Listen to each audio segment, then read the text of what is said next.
To the flag of the United States of America and to the republic for which it stands, one nation, under God, indivisible, with liberty and justice for all.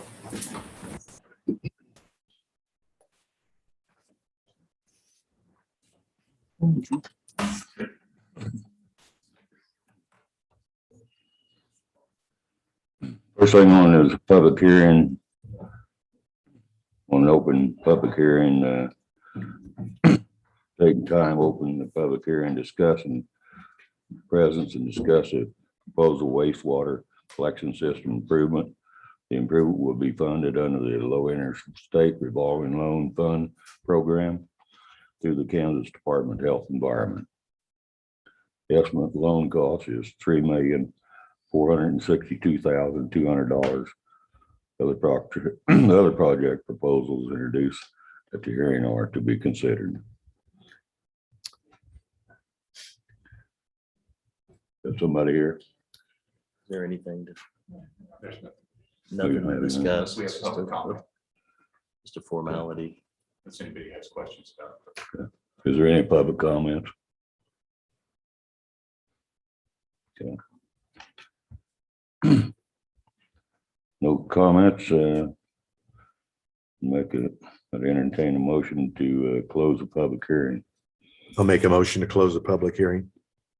Is there a second? I'll second it. Motion been made and second, we close the public hearing. No other comments, we'll vote. All in favor? Aye. Aye. All opposed? Motion carried. Didn't know if you was here, Brian, I didn't see you as part of the. I'm here. All right. Next thing is consent agenda, approval of August 23rd, 2021 minutes, approval of September 2nd, 2021 special meeting minutes, approval of utility account refunds in the amount of $183.03, approval payment to Olson for professional services sanitary sewer peak flow, management program and pump station analysis for June 29, 2021, invoice in the amount of $96,763.78. Approval payment to Olson's and professional service for sanitary sewer peak flow, management program, pump station analysis for July 26, 2021, invoice in the amount of $9,673.45. Approval of payment to Olson and professional service for sanitary sewer peak flow, management program and pump station analysis for July 29, 2021, invoice in the amount of $15,429.80. Approval of payment to Crawford, Murphy and Tilly, CMT for professional fees and design bidding phase of KDOT project AV 2020-13 runway 1028 edging lights in the amount of $3,000. Approval payment to JV Contractors LLC for street and curb concrete for Choctaw Street in the amount of $38,787.50. Approval payment to Brown County Road and Bridge Department for chip and seal, the amount of $34,854.97. Is there a motion we approve consent agenda as read? So moved. Second. Motion been made and seconded. Any other comments? No other comments, we'll vote. All in favor? Aye. Aye. All opposed? Motion carried. Next thing, a regular agenda, public comments, petition and memorial. We got a thanks from Biff and Barb Moslin. Biff's in the hospital and he's recovering from COVID, and we wish him all the best. And we got a thank you from the family of Janice and from Dar, and they want to thank us for the beautiful plant. The girls must have sent them because I wasn't involved in that. So. That's our employee loss grant. And we got a quest from Brenda Boland. You want to come up to the podium?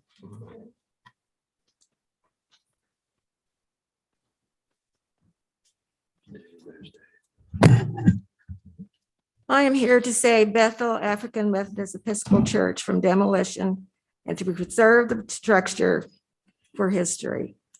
Lynn Allen and Lyle Hens agree with me on both points.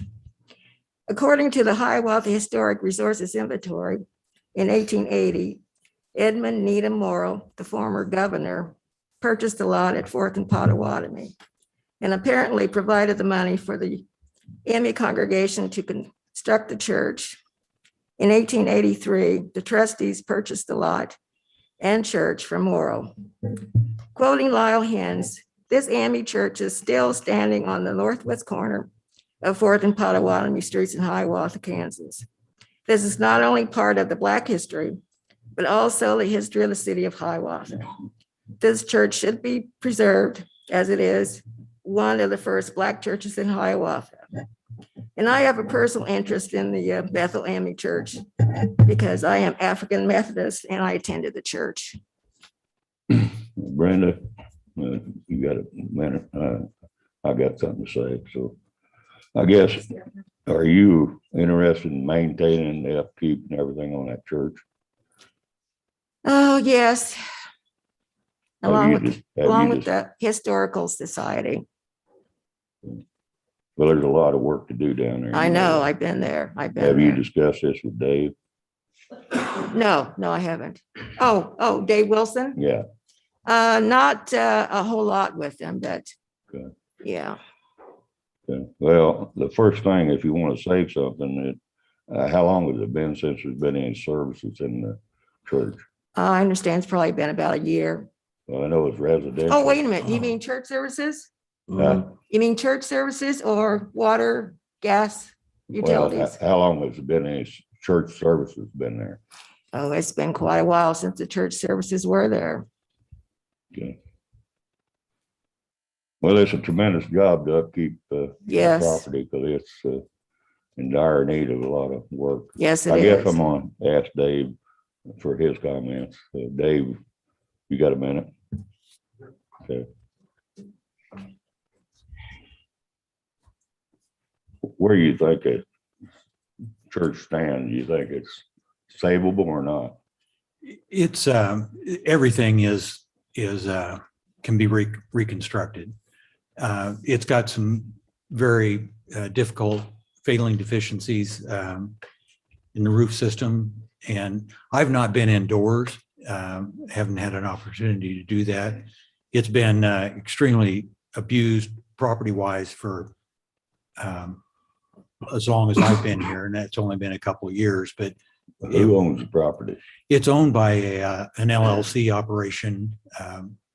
There's one of many. I'm not sure which one that DI and CI. DI and CI. And that's the one thing I was going to mention is that it is owned privately now, and it's in the hands of that private ownership. And so we don't have much, I don't have much control over, I do the condition that it's kept in, but it's under the minimum housing code exposures right now. And it does not appear that they have any plans of doing repairs or anything to the structure. So, Brenda, have you contacted these people that own the property? No, I have not. I don't have phone numbers or addresses. I think you gotta, it's a wonderful idea, but it's, I guess it takes coordination and somebody, I guess, if you don't own the property and an LLC owns it, I guess, we don't really know what to do with this. I mean, I know you want to save it, but again, there's a lot of work down there. I go by it every day. So, I mean, I don't know, you might work with Dave, but I guess you're the only one come forward and said you was interested in saving the property, and I guess it's been kind of a derelict property for quite some time. I mean, and if you don't physically own it, I guess, we don't, if you haven't contacted anybody, I guess we can't save anything. It's, go ahead. I can help Brenda find the name and location and address Okay. of the current owners. It's public information, so I can help her find that. Well, you work with Dave, Brenda, and you guys can work something out, and they can bring it back to us in a couple weeks or so. So, Thank you. all right. Thank you very much. Is there any other comments from the commissioners? Okay. Next thing, the library, Aaron, you're up. Good evening. I just had a few updates to bring this evening. First is that last time I was here, I believe I asked for Elaine Schilling to be appointed, and due to unfortunate circumstances with her house fire, she's not able to continue being on our board of trustees. So we'll have another person, as soon as we can, we'll have another person to ask to be appointed to our board. And then going on from there, we were awarded an ARPA grant, American Rescue Plan Act grant, in the amount of over $16,000. And we'll be able to get a lot of technology implemented in the library. We're getting a humongous Duo board, smart board for our large meeting room. We're going to have 10 Chromebooks available to circulate within the library and 10 hotspots that people will be able to check out for at-home use. We're going to have an event once the Duo board is installed. It has like a 2.5 month period before it can get to us after we've ordered it. Once it's installed, we will have an event that can show local community partners how it works, so they can then know how they could use it for their own events or programs for their businesses and organizations. We should have laptops and hotspots ready by the end of October, by the time they get shipped to us, and we have our policies and procedures in place for how to use those. The State Library of Kansas and Institute of Museum and Library Services are the ones who made that grant possible, and we're very fortunate that we were awarded this grant. We're very excited about it. Our small meeting room is now available for reservations. It was acting as storage while we got everything in place during our strictest COVID procedures and everything else. It's now open and available for anyone who would like to reserve it for free. We have a conference table in there that comfortably seats 6, but has the option of bringing in other tables and chairs for more people. Has a smart TV set up on the wall, just like the large meeting room, and a small counter space that could be used for limited refreshments. So we're happy to have an extra space for anyone who would like to use it. We promoted one of our current staff members to be our new community services librarian. Kelly Meyer will get to help groups, organizations, and businesses stay connected with the library and maintain those partnerships, in addition to other programs that she already oversees. She has an email that's listed in the packet, community@hiawathalibrary.org, if anybody has questions for outreach or other possible programs, events they'd like to see come to the library. And our fall events have exploded. We've got tons of things that we're trying to do this fall that we will be doing. Several are listed in our September newsletter that was included in my packet. We've got tons of things. Wildlife adventures for 3rd through 8th grade is starting tomorrow. That's sponsored by the Kansas State Department of Parks and Wildlife. And we have a new true crime book club, a teen service club that's going to start in October. All kinds of things we're getting to do this fall that we're very excited about. My last couple of small updates that didn't make it onto this list is that Sandy Shear, who has been with the library for almost 27 years, she is retiring at the end of September. September 23rd is her last day. And she's told me several times she doesn't want a big public anything. But I just wanted to be sure the commission knew of her years of service, almost 3 decades with the library. We love her a lot, and we were sad to see her go. She has overseen our science fiction collection for a long time, but we're happy for her and her new chapter of that's coming up next for her. And then I also wanted to just say thanks to everybody who has supported us through Carol Spidel's memorial. Carol was an amazing person and she loved our library a lot. And so we're very sad to see her go, but we're very fortunate for everybody who's supported us in her memorial offerings and things like that. So those are all my updates. If anybody has some questions. I see you're trying to follow that 3-minute line. Well, I know you guys have a lot to do today, but those are my updates for this evening. You're doing a good job. No, thank you. Good job. Well, thanks for coming. Next thing on the agenda, discuss the concrete coring on Miami Street. I guess we got an engineer. Do we have an engineer on Zoom? Jason is up. He's up there on Zoom. Yes. Yeah, I'm here if you guys do have any questions. Okay, Brian. Jason. Oh, Brian. I know Jason, but Brian's up there on Yeah, Zoom the too. So engineer's Brian. I think he's got some questions. On the coring, Brian? Did we lose him? No. He's still there. Maybe you don't have nothing to say. Muted. Can you hear me? There you go. Now we can. Yeah, we can hear you Sorry. now. Yeah, I spoke with Mike about the coring, and I think I'm up to speed on that.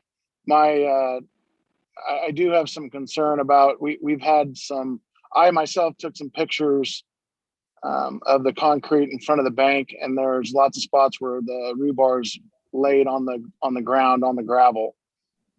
We have yet to do anything about that. And I know Mr. Tesoro came to a meeting probably a month or so ago, and he has several pictures of the rebar on the ground when they were pouring. I know, Bill, you were going to have a meeting with them. I don't know if you got anywhere with the pictures on that, but Actually, we had a meeting. I called you before the meeting and asked you, I was going to ask you if you had anything to say before I met with the engineers in AHRS. In which I was talking about Richard. Richard said, you said you were going to have a meeting with them. I'll have a meeting with him. He hasn't called me, and I guess I can call him and set up a meeting with him if that makes you happy. Okay. Yeah, no, that's just, he's got a lot of pictures. I guess from the engineer standpoint, what do you think needs to be done about multiple places where the rebar, I mean, we have pictures of the rebar sitting on the ground. Well, we got an engineer. Maybe he can address that. Yeah, this is Jason Hoskinson with BG Consultants. And so, and I don't know if Mike or if Nick is available. He may not be there tonight, but sometimes they'll leave the rebar on the ground and then they'll set it up on chairs the morning of the pour, or they're lifted up into place when they do the pour. Not to interrupt you, but the pictures that I took, it's where they actually cut out sections of the concrete, and you can physically see where they cut it, and the rebar is on the ground. It's all the way to the bottom of the pour. And also you can see there's a great comparison of where they drilled in to pin the new slab that they were replacing. And you can see that the old rebar is probably 3 inches below where they drilled. Okay. This is the first I've heard of it. Obviously, you know, our specs, the plans, the requirements were for that to be roughly at mid slab on the pavement.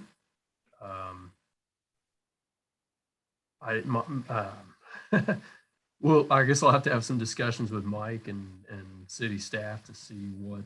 Well, the fact that you have not seen those pictures is pretty upsetting to me, because we've been talking about this for over a month. So if you could, if you could just, I'd like you to get all those pictures and maybe included in the email to make sure that you've got those, because we've had plenty of time to address this issue. And like I said, I don't know about Tessaro's pictures, but I physically took pictures myself and sent them to the city of those pours that were done with the rebar on the ground. I guess we got the pictures that Tessero gave us at the meeting. Do you have them, Brian? I have not seen, I've seen some of them. I need to go over them again myself and look at them. I would be more interested at this point. I need to look over that stuff myself, but my pictures that I sent in myself, that I took myself, those need to be reviewed, because I know for 100% for sure that that rebar is completely on the ground of the pour. I'll make sure that Jason gets the pictures. Okay. And like I said, I'll go over with Richard, and I will get a look at those pictures more. I know it's been a while since we've had that meeting with them, so I do need to refresh my eyes with those pictures. But he's very familiar with concrete, and I'd be willing to say that if he says that it's on the ground, it's on the ground. Well, if you want to meet with Richard Tisserero and actually I'll meet with you both if you want to set up a meeting. Yeah, we can do that. We'll talk about that Wednesday, I guess, when I get back. Okay. All right. You're going to be back when, tomorrow? I'll be back Wednesday. Okay. All right. And Jason, just your opinion, if we have pictures of rebar sitting on the ground, how do you remedy that? Well, it's going to, we'll have to first have a conversation with AHRS and see, if there were some other records. I mean, really the only way to remedy it is to remove and replace, right? If it is truly on the ground, it's a remove and replace, because it doesn't comply with the specifications and the construction requirements. We'll have to approach HRS about it. They may beg to differ, and then we'll just have to see where it goes from there and get back to the commission. And I did send those pictures to AHRS. They are aware of it. They did not acknowledge it, but they are aware of it. And I did send those before they poured the next day. So I took the pictures when they prepped the work. The next day they poured it. Did it put props or anything underneath of it before they poured it? They put props in the new pour. But it's obvious that the first time they poured it, that the rebar was on the ground. There's pictures of rebar that's actually coming out from underneath the existing concrete. I'm sorry, the radio's going off. When you cut out a section like that, it's obvious that the rebar is on the ground. The pictures are very clear, and it was almost that whole city block in front of the bank. They basically checkerboarded the concrete in front of the bank, and so I could basically see every existing section. I was kind of hoping that they were going to checkerboard it and then come back and knock out the other ones. I know that sounds silly. That was my hope, but that was not done. Okay. Well, I'll get a hold of the pictures and I'll visit with city staff. We'll get a conversation going with AHRS and try to report back to the commission on. And there is also some concern with how they tied into the bricks. I believe the plans, don't quote me, but I think it says 11 inches. It's been a while since I've looked at them. And they have pictures that they did not go down 11 inches where they tied into it. And that 11 inches, I believe, is just to help give more foundation tying into those bricks. Yeah, we had thickened it up or deepened it, I guess I should say, so that it can better tie into the concrete base underneath the brick pavement. Did you share those pictures with city staff as well? Richard is the one that has those pictures. Okay. Do you have him, Mike? I guess Mike don't have them. Maybe you can get a hold of him and make sure that Mike has the access to the photos so he can contact the engineer. And if we're going to. And just a side point, if we have any, if we decide that we're going to do any other cores, if we don't have any pictures, that would be a great place to make a core and see how thick it is right there where it ties in. I don't know, we haven't talked anymore about if we're going to be doing any more coring, but that would be easy enough to fix or check out. Okay. All right. Well, I guess we got some legwork to do before we can settle in this. So I knew you had some comments. I wanted to let you address it, the engineer. And it's if you'd have called me back when I called you, and I would have addressed it with them when I had them all in the office. So yeah, I'm sorry. I'm in a horrible spot right now. I'm lucky to have signal right now. Okay. Okay. Thank you. Well, thanks to the engineer. We'll all get together and we'll do some discussion, and we'll see if we can put all this together. And if Tisserell's got some photos I haven't seen, I guess I can contact him and have him bring in to City Hall, or either that or you can do it, whatever you want. Because I want to make sure all this, everything, the photos are all in, so Mike can evaluate it and the engineer can go over it. So we all understand where we're at and where we're going. So, all right. Sounds good. Thank you. You bet. Anybody else got any comments? Okay. Okay, thanks for coming. Jason. I don't know if we got any other comments for the engineer tonight. I think we're going to pass that on down the road here. So, thanks for coming in. Thanks Okay. a lot. Good evening, everybody. All right. Okay. Next thing is new business, public meeting to present and discuss the alternate for wastewater collection system improvement. Mike. Dave here. Oh, I guess we got All one. right, I'll defer I'm to Gary Gary. Nordstrom with Governmental Assistance Services. Yeah, we got- Unfortunately, KDHE requires us to hold two meetings. We hold them concurrently on the same night. One is to present the project. The other is to discuss the alternatives and allow the public to comment on that. The alternatives, you guys have been at this a while on this project. And so the city staff and engineers considered alternatives to expand the project into possibly into the $7 million comprehensive rehabilitation, limit the project to around 3 million, or possibly not even move at all on the project right now. And that's what the alternatives were so far in the project. Unless Dave would like to comment on the different alternatives for treatment or, in the process, but that pretty much gets it and covers us with the KDHEs that we've held that meeting. You have some other things in front of you that is their action items for this, the community development block grant. If those are the resolutions that are before you, 2021-04 and 05. We held a public hearing for community development block grant 2 weeks ago when we were here. And this is the resolution that assures or gives the mayor, it's the resolution certifying the legal authority to apply for the 2020 Kansas Small Cities Community Development Block Grant Program and authorizing the mayor to sign and submit the application. That is resolution 2104. The other important one we have on the table is the resolution, which we call the Operation and Maintenance Resolution 2105. That is a resolution assuring the Kansas Department of Commerce that funds will be continually provided for the operation and maintenance of the improvements to the sewer system to be financed with Cdbg money.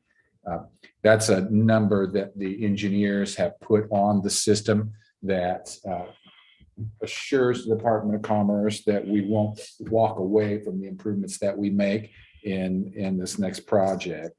The number is 10,270. That's an arbitrary number, I like to call it. It's not some sort of number. It needs to be put in an escrow account or they're going to come in and audit. It could be lower, it could be less. So those two resolutions are the resolutions that need action. The rest of the paperwork that Tish is provided for you can be signed and submitted by the mayor at your convenience before we put the grant in. I might also mention that the resolution 21-04 has a number in it, sort of in the middle of it, that says the applicant hereby dedicates $2,387,400 in cash funds toward the project and zero in force account labor for the same. What we've been doing is putting together a KDHE revolving loan and also a USDA loan application so that we can use KDHE money as our interim financing and USDA possibly in the end to move our money over to buy out the long-term debt. So cash is a little bit misleading, but the city's not coming up with cash out of your bank account to pay for the project.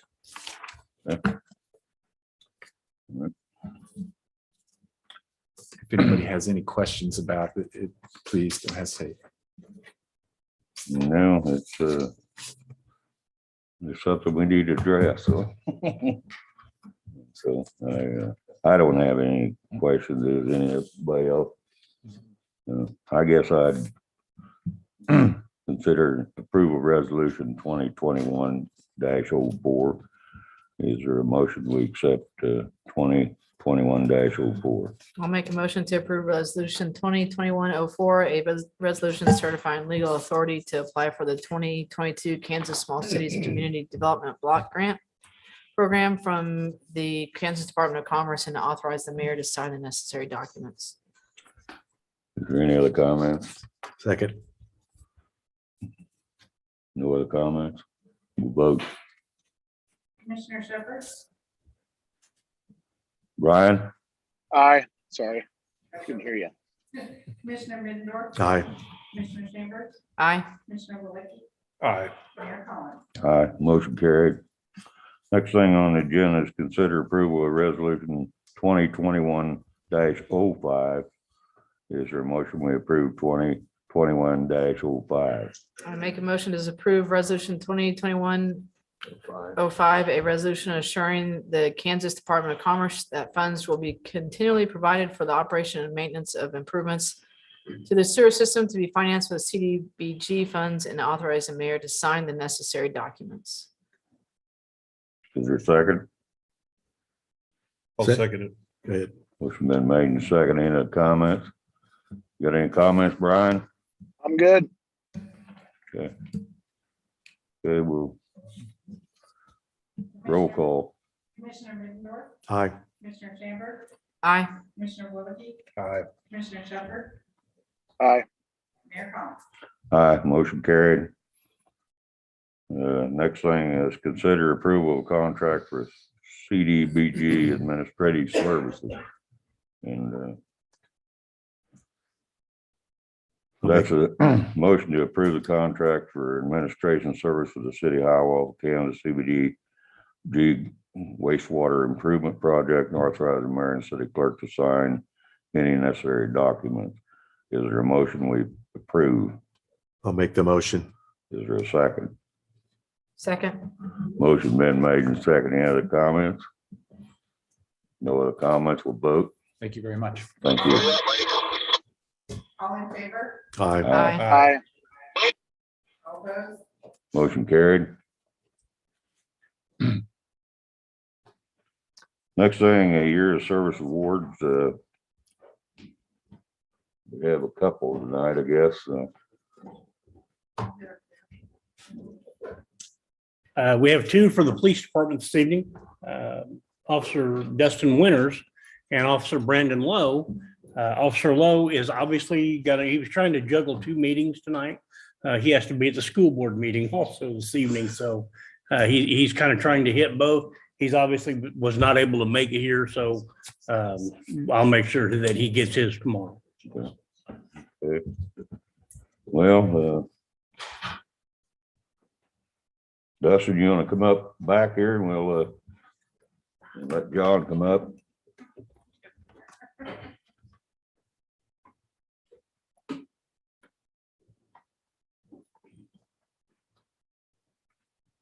I want to thank Dustin for all the services he gives to the city of Hiawatha. We appreciate everything you done. Good luck and thanks a lot. Thank you. Yeah.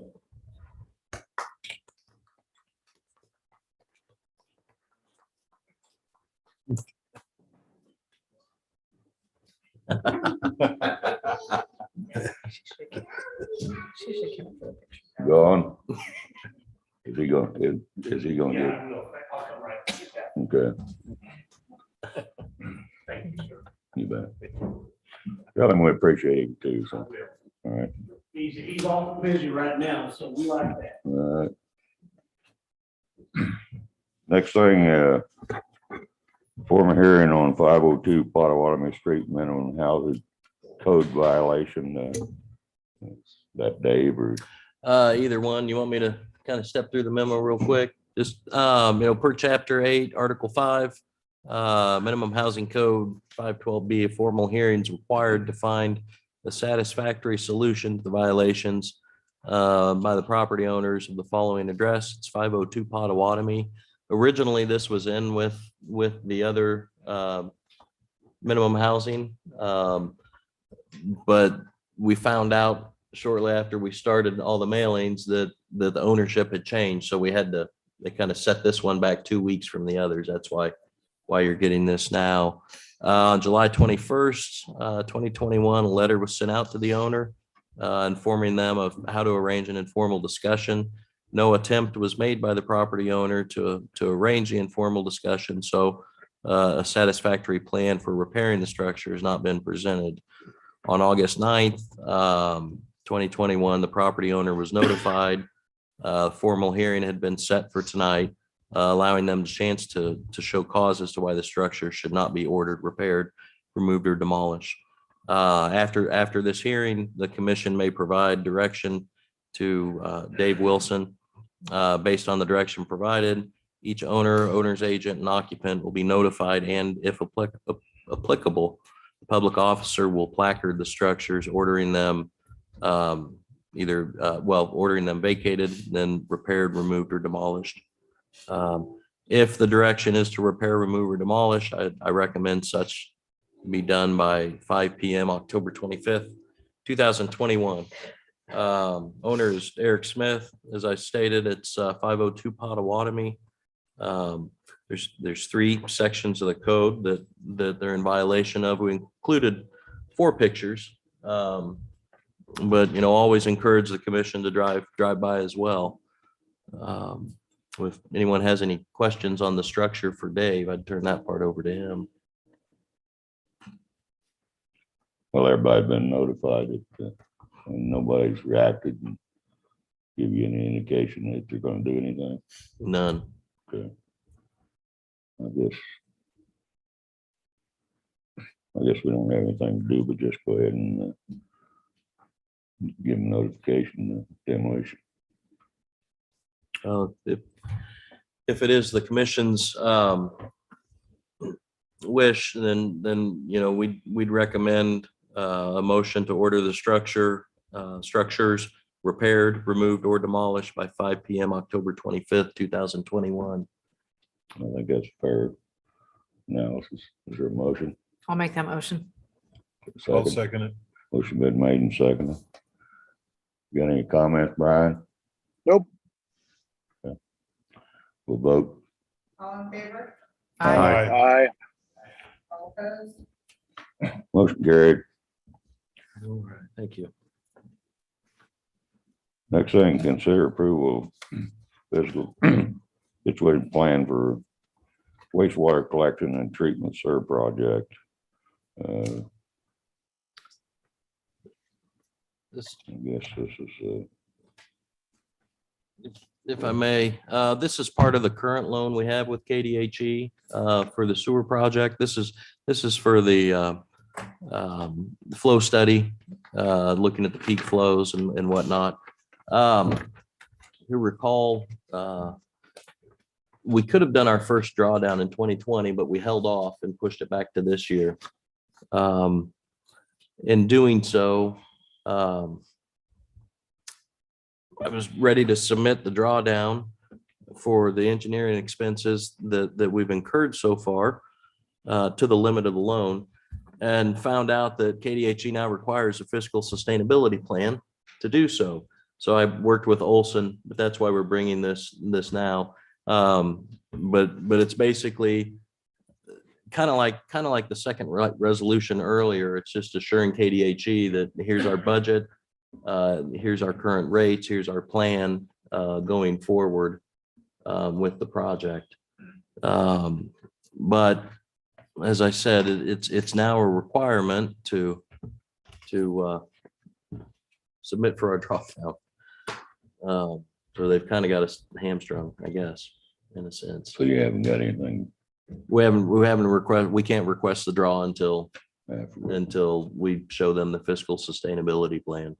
But it requires the mayor's signature, which requires commission authorization.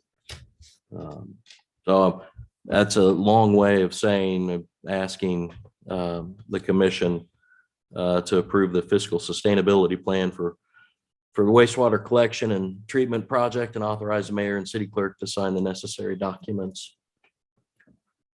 Is there a motion? I'll make that motion. Is there a second? I'll second it. Motion been made and second. Got anything, Brian? Nope. Okay. If nothing else, we'll vote. All in favor? Aye. Aye. All opposed? Motion carried.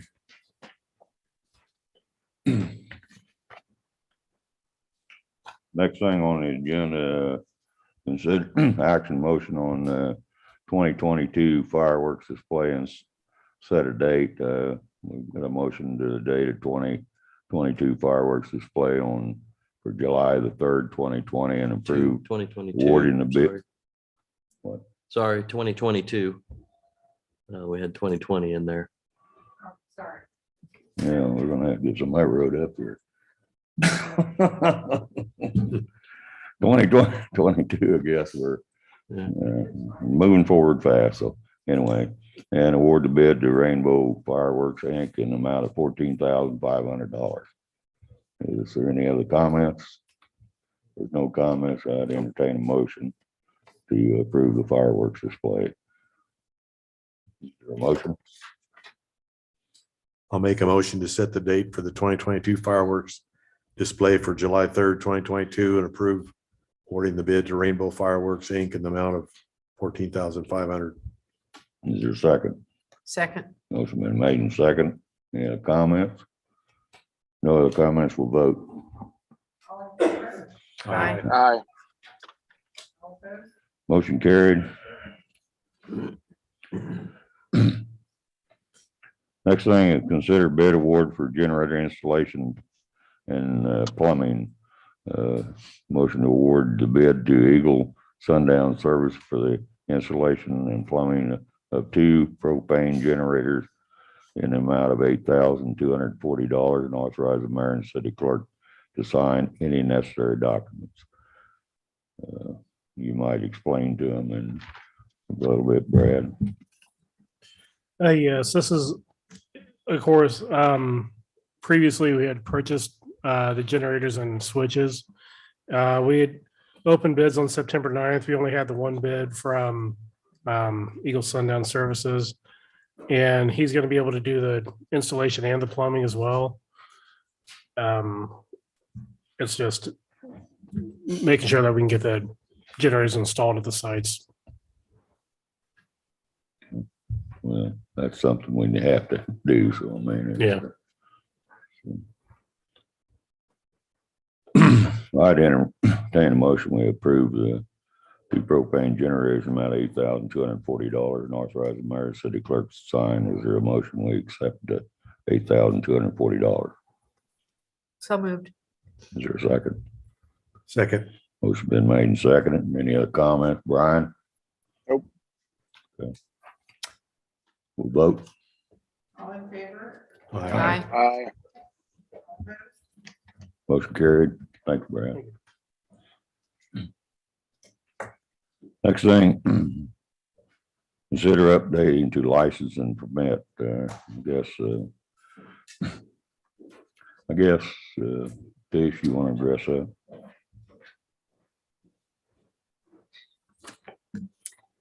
We've been looking at updating and trying to bring some licenses up to date, some fees up to date, and add some new licenses because we have new types of businesses coming in.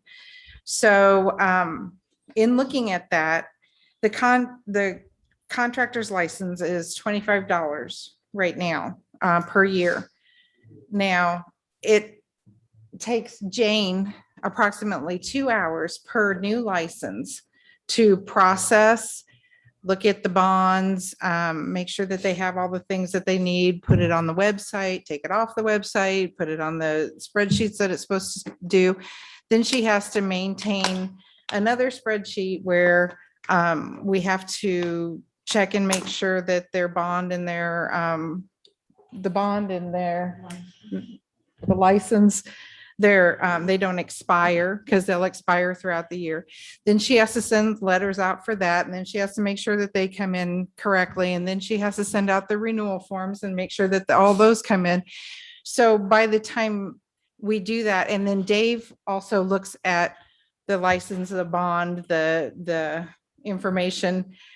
So it's quite the process to make sure that we have everything that we're supposed to have legally in order for them to issue a license.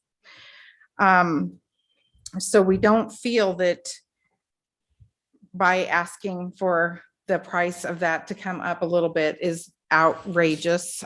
We've checked with several places around, and we're pretty cheap for licensing for the cost for that. So we would like to ask for construction contractor licenses, the fee to go up. We are also wanting to add an incentive, though, because it doesn't take quite as long for renewals. So we're offering, we would like to see it go to $75. So they'd save $25 if they automatically renew, because we do that once a year. Jane's doing all of those at the same time. So we get on the website one time and do things like that. So it's not quite as labor intensive for the renewals. So hopefully they would go ahead and do their renewals by saving $25. Tree trimmers, we feel that they need to have a bond, a surety bond, and the insurance, just like all the other contractors. So their license right now is 25. We'd like to increase that to 50, and then 25 for renewals, giving them still the same break, the $25 break. Solicitors, peddlers, permits, that is a really gray licensing. So what we would like to do is, the current fee is $25 per person for 6 months. We'd like to bump that up to $50 per peddler or solicitor for 1 week. Because it's rare that we have them, but we want to make sure that they are, I guess, on the up and up before they go knocking on doors. So what they have to do, what we have to do with that is a very large application that they have to do. Then they have to go down to the police department. They have to do the background checks there. They have to issue it's a ID card from the city and with a photo on it. So we want to, because that takes more time, we'd like to put that to $50 per person per week, per 7-day week. Mobile food vendors, this is one of the new ones that we'd like to add,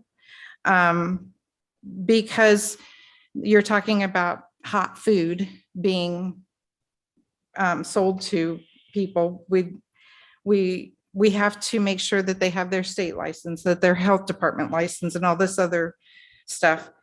So we'd like to bump that up to 150. We really don't have a set price right now for it. So we'd like to do 150 per year or 200 for a 2-year license. So that would give them a $50 break if they wanted to do the 2-year license. But they also have to have their insurance and, a bunch of different things that they have to provide to us. And that's right in line with what other cities are doing, because that's a huge jump from. It is right in line. Actually, it's not that much different than most of the cities are doing.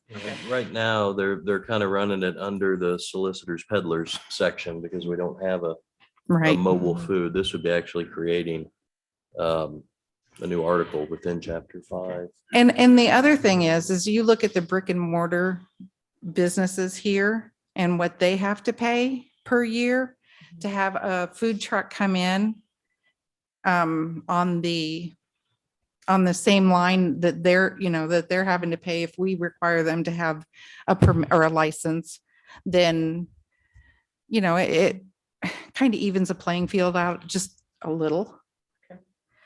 The special event permits, we're not asking for any kind of a fee right now for this, but due to, we have all kinds of special events and they ask for all different kinds of things that they need.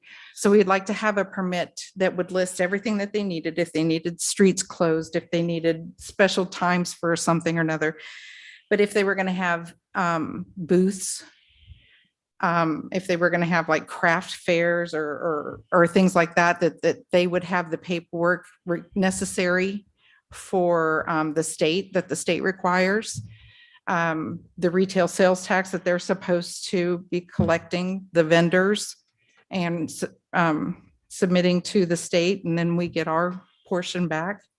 So those are the types of licenses that we'd like to see some of the changes and Are you talking about doing this retroactive or just the first year? Or what? well, in order to do it for the first of the year, our renewals go out in October. So they renew for 2022 by the end of December of 2021. So, Well, I guess, why don't you put everything together and get it all down, documented in an ordinance and let the commission review it before the next meeting, and you can put it together and let them review it. And if there's any comments, they can actually address it then. I mean, different than this or, It would require an amending ordinance okay. to Yeah. actually put in place. Yeah. because we're adding 2 sections, we're amending fees. So, Okay. yeah, we'd have to add 2 sections with the special events and the mobile food. So you need the motion then to at least give you permission to authorize an ordinance, or we're not quite there yet? Sorry, Well- obviously I'm a step behind. Well, if they bring an ordinance back, you can vote it in. At that Yeah. point, At yeah. that point. So, I mean, they can Okay. put it out. This- So everybody got a chance to review the ordinance. And then if they got any complaints, then they can address it or vote for it or against it. Okay, I'm just looking at the little thing on the thing that says approved licensing. Yeah, You need a and motion for that. really not necessarily tonight. I mean, the main thing is if there's any concerns, but if it probably wouldn't hurt, just a simple motion to To bring it back in an bring the information ordinance. presented back in ordinance form. Mhm. Yeah, Yeah.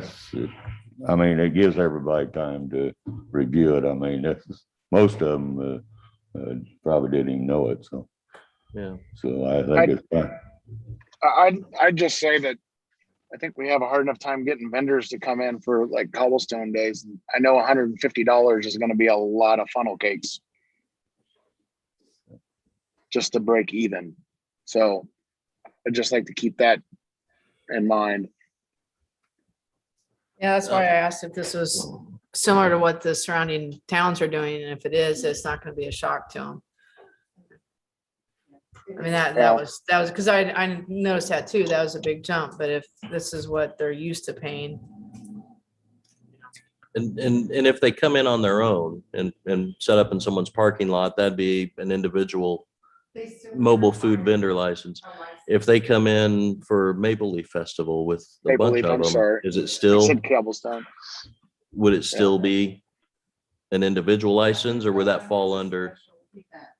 So the funnel cake vendor wouldn't need their own 150, they'd fall under the special event. I mean, if it's an event like Halloween Frolic or Maple Leaf Festival or that an organization's putting on, I mean, that might be a case where whose license do they fall under? Is with that permit, especially that permit, Mhm. the only other thing would be that all of the vendors, so all of your crafters, all of your whatever, they're all remitting Right, but I mean like a mobile food vendor, if they set up a food truck at the Maple Leaf Festival, would they still need I would think that they. an would, individual? but- So let's drop the price. I mean, we're just shooting, I mean, we went around and looked at the different things and we kind of were suggesting amounts, but it's nothing that's written in stone. So I think that, yes, they would have to have their own license because they're serving food. So they would have to meet the requirements set up by the Department of Health and the state and things like that. But once they got one for 1 year or 2 years, then they're set. They can go to every festival or Or whatever. they can set up in any parking lot. Yeah, they can set up in any parking lot. Yeah. Well, with the property owners, Right. yeah. Well, I don't know where where we're going with this. I guess we could either bring it back as an ordinance or either that, or we can have it. It ain't like we have to do it overnight in the next 2 weeks. If we can get something out to the commissioners so they can actually physically look at it and then come back with some kind of a report from them, and then we can draft whatever. But I mean, if they're not on board, then there's no use wasting the paper. I mean, on an ordinance, just get it out to them and let them evaluate it, and then bring it back in 2 weeks, and then they can go ahead and put an ordinance in effect, and we can vote on it after that.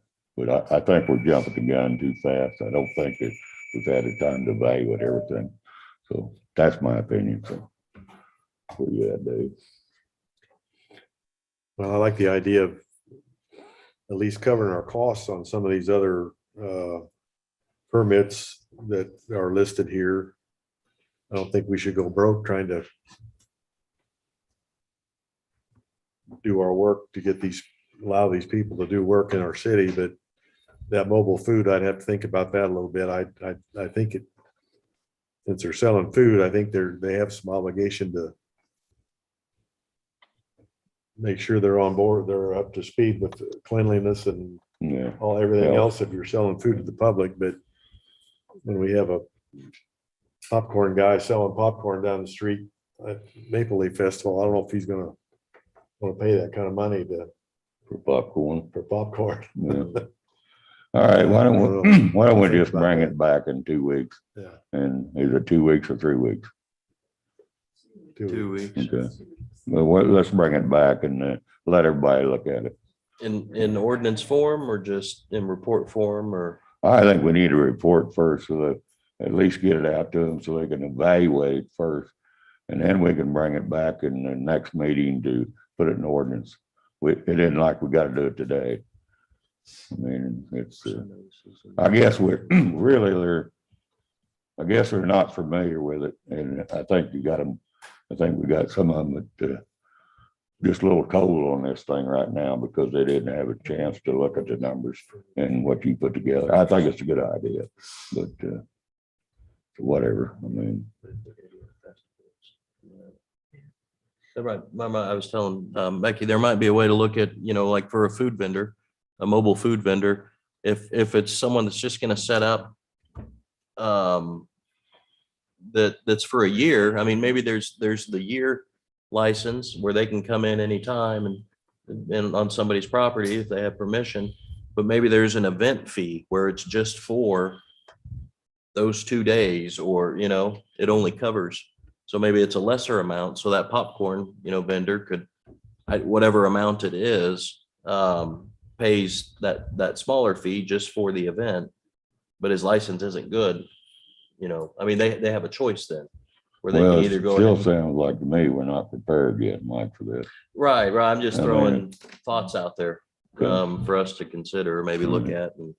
Well, they need to let you know what's going on. So in 2 weeks, we'll know exactly how everybody feels. And if they got any ideas of too high, too low, at least they can tell you. I mean, we're open to whatever suggestions. Okay. This was just something that we put together with. Yeah. I don't have a problem with it, but I don't think we're really prepared for actually an ordinance yet until we get everybody and get it out to them so they can look at everything. And And then it sounds to me like you and Mike need to go back and reevaluate some of these things, and maybe Andy too, and see if come up with.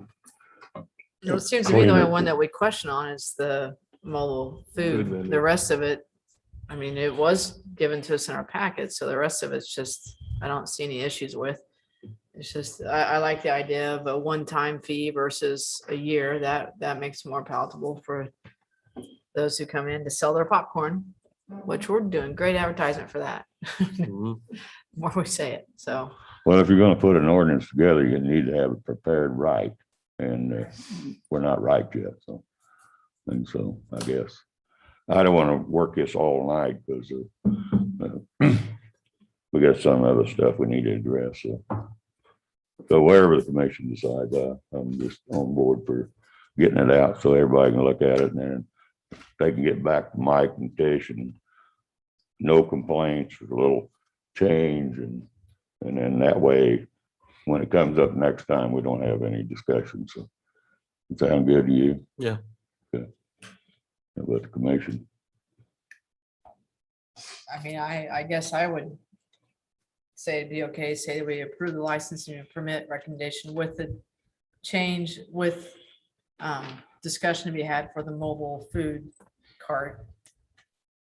And then authorize an ordinance to be presented at the next meeting. Because, I mean, unless I'm wrong, the others all seem fine. It was just, Well, I think we need to, I think everybody needs to look at this, and Mike and Tish needs to get together, and maybe Annie involved in it, and make sure that this is a fair system for everybody.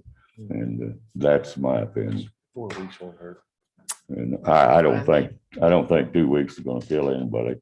And I don't know, we need an ordinance that quick and whatever.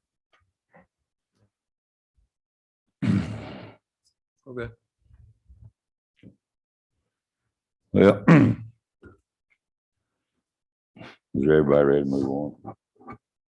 Yeah. Okay. All right. Okay, next thing, I guess this water operator, it's not on the agenda. You took it off. No, it's No. here. No, sorry, we're. Okay. Yeah, they told me to take it off. Oh, okay, All right. okay. All right, as long as, Mike, you need to talk to Tisha once in a while.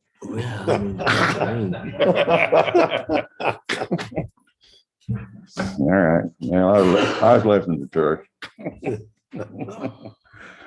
Okay, we'll go ahead and consider approval of a structure demolition application and agreement submitted by Tony Hall for property located at 311 Delaware Street. And I think that he's gonna pay for the fees and that landfill and Yep. city destroyed property. He's submitted a check, deposit for the landfill fees. Once, if the agreement's approved, then we'll deposit that check. Then get it on the list. Well, it's kind of nice to have somebody that's stepping up and the plate and wants to, and we got it's a good program for him too. I mean, we're going. Is it possible to move him to the top of the list? Since he wants it done? I don't see why not. Okay. Yeah, right now, there's only, if this is approved, there's only 2 houses on the list, so I don't see why not. Well, we still got a lot of street repair to do, so I mean, it's not like we're gonna vacate one and go into the other. So we do have a lot of work to do on the streets too, so. I don't, you can move it anywhere you want to. I mean, you can go to top priority, because he's got money, you know. And some of these others, I guess all of them in the program paid their fees, Dave. Or these ones that we're tearing down, we pay the dump fees and the. Okay, so, Yes. all right, so move him to the top, as far as I'm concerned, that don't make any difference to me. So, I mean, he's, at least it's just gonna cost us half as much, so. All right, I guess everybody's agreeable. We need a vote. Motion. I'll make a motion to approve the structure demolition application and agreement submitted by Tony Hyde for property located at 311 Delaware Street. Is there a second? Second. Motion been made and second. Any other comments? How about you, Brian? All good. Well, that's good. Yeah, we'll vote. All in favor? Aye. Aye. All opposed? Motion carried. Okay, next, Dave Grimm. Nothing tonight, thank you. Okay. John, Nothing, thank you. Stacy's not feeling good. Dave Wilson. Wait, are we got Stacy's report though, right? Or Yeah, I was just gonna say, Stacy did bring in a report. Brian, if you'd like, I can scan it and send it to you, or just hold on to a copy. I have it scanned. Oh, Tish has it scanned. We'll shoot it to you. Okay. But she did ask me to bring up the air conditioner for the loft at the Fisher Center has followed the suit of the air conditioners down in the Schuneman edition. She had a company come in to get a quote. Repairs would be 10 to 12,000. Replace would be 17 to 22,000. But the south loft unit is out of commission. And for now, my suggestion would be go out for bid for both repair and replace in the same bid and see what comes in. Yeah, why don't you do that? And just What is the loft? The loft is when you go in the Fisher Center doors, there's the small room on the right. Yeah. And then on the other side of the kitchen, basically, there's the larger room with the little stage. Yeah, That's the loft. Okay. The along the west edge of the building. Is that an original air conditioner, do you know, or? I believe so. Well, yeah, I believe so. I guess what we need is to give them Mike the authority to go out for bids for repair and new air conditioners. I'll make that motion. Is there a second? I'll second it. Motion been made and seconded. Any other comments? No other comments, we'll vote. All in favor? Aye. Aye. All opposed? Motion carried. Okay. Nick, you here? No, he's not here. Okay. Gene? Well, first of all, I'd like to thank you, Bill, and the city council for this weekend's memorial deal that we had. We're having a special meeting and being able to be part of that. Thank you very much. The other reason I'm here is we had another applicant for the fire department. He's been on here before, Patrick Sheldon. And so just asking for you guys' approval to move on with it. You got my approval. Anybody wants to? That would, if desired by the commission, that would take a motion of confirmation to hire Patrick Sheldon as a volunteer firefighter. Code requires confirmation by the commission. I'll make that motion. I'll second it. Motion been made and seconded to approve. What was his name again? Patrick Sheldon. Okay. Thank you. Motion been made and seconded. Any comment? Brian? Nope. We'll vote. All in favor? Aye. All opposed? Motion carried. Brad? Okay. Tish? Nothing. Andy? I got nothing for myself, but I got something from Mike's report, so I'll wait till Mike's report. Oh,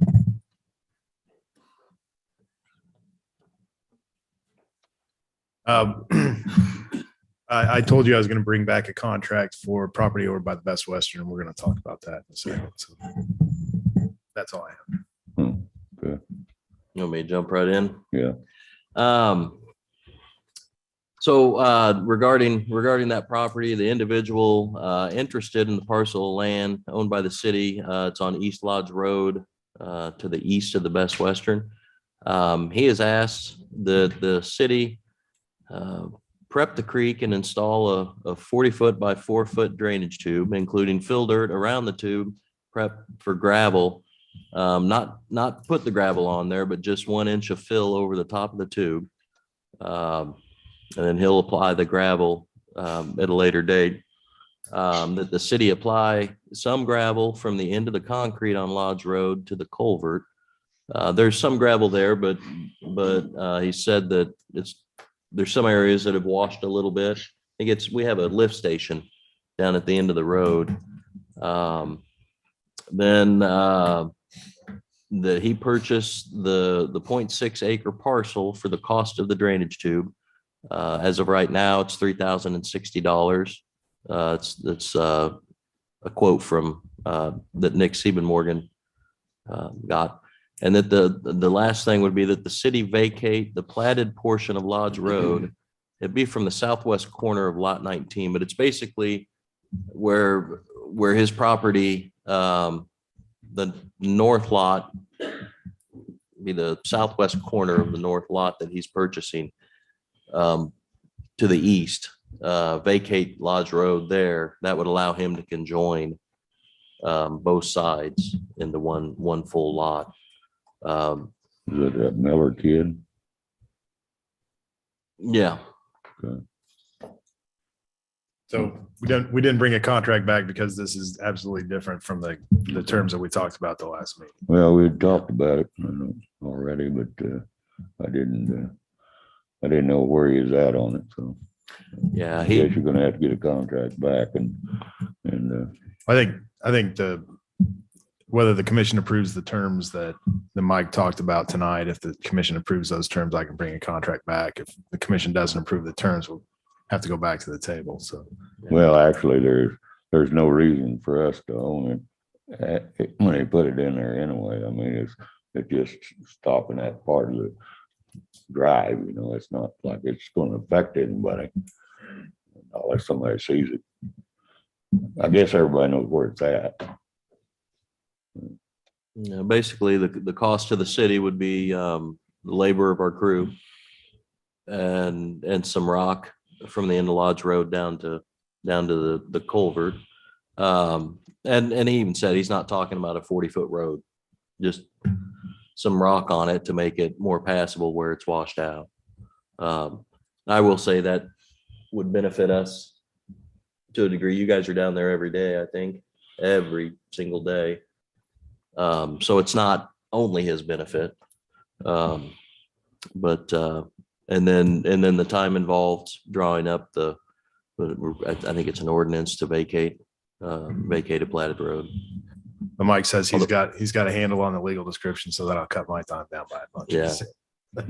Well, I mean, just as long as everybody knows where it's at. I mean, I know where it's at, but I mean, it's don't look to me like there's any disadvantage to it. So I guess.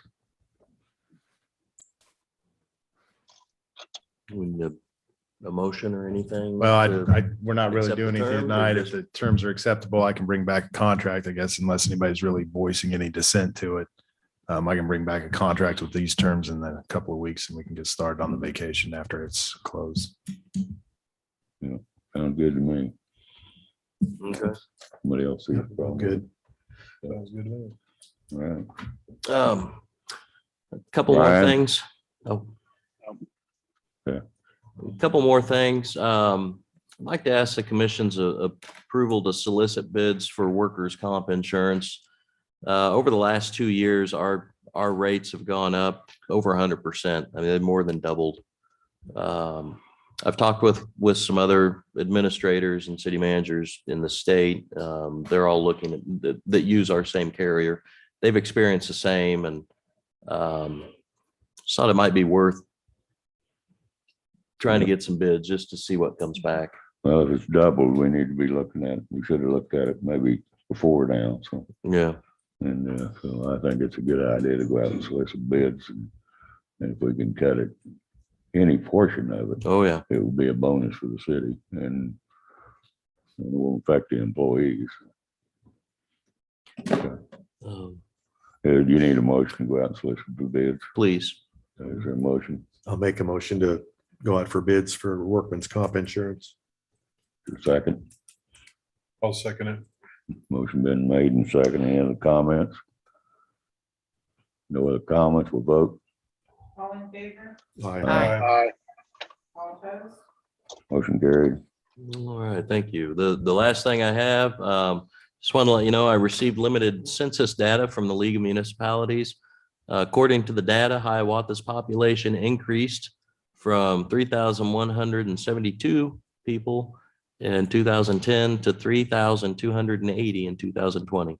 It's a 3.4% increase, but it's up. Well, that sounds good to me, as long as they're not the wrong quality of people. Well, good. That's all I have, unless there are questions.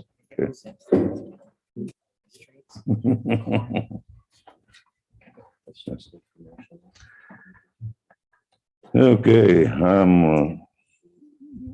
don't have anything, Dave. The tree board had a meeting recently and we have a new chairman. Richard Jarvis is now our chairman for that board. And the tree board is making recommendations to Dave Wilson regarding the trees that were identified in the tree survey that were dead and dying or in badly need of being removed because they're dangerous. So we're working with Dave on going through that list and trying to get some action there. And land bank had a meeting and we have a potential buyer for the property on 13th Street. I forget the address. 224. 224. Yeah, South 13th Street. It actually sits on Industrial Road, but the address is 13th. And we've got a buyer that submitted the application and we're in the process of working through that to sell that property. And I believe we finalized the transfer of property over here on Kickapoo to the sheriff's department or Brown County. Yeah. Okay. That's all I have. Thank you, Dave. Brian? I think I'm all good. Okay. Evan? I was just wondering if anything's been heard back from Kneecap. Not a word. Okay. No. And that's all I've got. Okay. I do have one thing, I guess. Have we heard anything else about the street light? What's going on with that? No, we haven't received the TEEP study yet. Last I checked, the engineers were still finishing it up. KDOT's been asking me the same thing about once a week, wondering if we've gotten it yet, but we haven't heard. Good. Becky? Nothing for me. Okay. Is there a motion we adjourn? I move we adjourn. Second. Motion been made and second, we adjourn. We vote. All in favor? Aye. Aye. All opposed? Motion carried. Thanks for everybody for coming.